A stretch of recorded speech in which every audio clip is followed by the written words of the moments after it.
Salut à tous les passionnés de football et bienvenue sur Arena Mix, votre rendez-vous incontournable pour toute l'actualité du mercato. Le premier dossier qui fait énormément parler concerne le Real Madrid et Vinicius Junior. L'international brésilien continue de faire la une de la presse espagnole.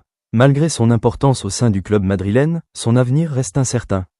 Arsenal suit toujours la situation de très près et rêve de réaliser un énorme coup en attirant l'un des meilleurs attaquants du monde. Pour l'instant, aucune décision définitive n'a été annoncée, mais les prochaines discussions entre Vinicius et les dirigeants madrilènes seront déterminantes. Les supporters du Real espèrent le voir prolonger, tandis que les Gunners restent à l'affût de la moindre opportunité. Toujours du côté du Real Madrid, un autre dossier retient toute l'attention, celui de Rodri. Le milieu de terrain espagnol est également convoité par le FC Barcelone, mais plusieurs informations indiquent qu'il donnerait sa priorité au Real Madrid si un transfert devenait possible. Ce serait un renfort de très haut niveau pour les merengues, qui souhaitent continuer à construire une équipe capable de dominer le football européen pendant de nombreuses années. Pendant ce temps, le FC Barcelone doit gérer le cas Ferran Torres. L'attaquant espagnol n'a pas fermé la porte à un départ et plusieurs clubs suivent sa situation. Les dirigeants catalans devront rapidement prendre une décision afin de préparer la suite de leur mercato. Hervé Renard effectue son grand retour à la tête de la sélection de la Côte d'Ivoire. Le technicien français retrouve les éléphants avec pour objectif de bâtir une équipe compétitive et de poursuivre les ambitions du football ivoirien sur la scène africaine et internationale.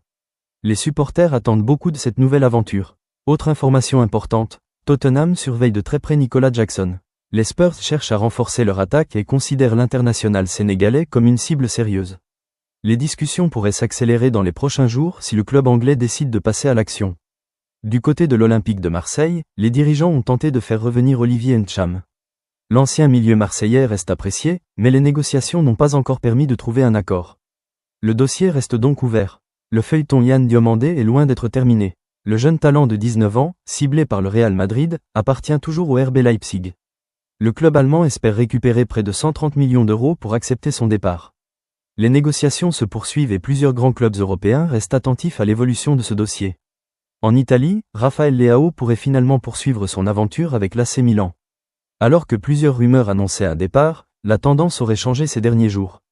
Les dirigeants milanais souhaitent conserver leur star et travaillent pour assurer son avenir au club, en Europe. Du côté de l'Angleterre, Bournemouth frappe un grand coup en recrutant Antonio Silva pour environ 30 millions d'euros. Le défenseur portugais est considéré comme l'un des plus grands espoirs à son poste et devrait renforcer considérablement l'arrière-garde du club anglais. Enfin, l'Ajax Amsterdam réalise une belle opération en recrutant Julian Brandt, libre après la fin de son contrat avec le Borussia Dortmund. Grâce à son expérience et à sa qualité technique, l'international allemand apportera un vrai plus au milieu offensif du club néerlandais. Voilà pour les principales informations mercato du jour. Si cette vidéo vous a plu, n'oubliez pas de laisser un like, de vous abonner à Arena Mix et d'activer la cloche pour ne manquer aucune actualité football.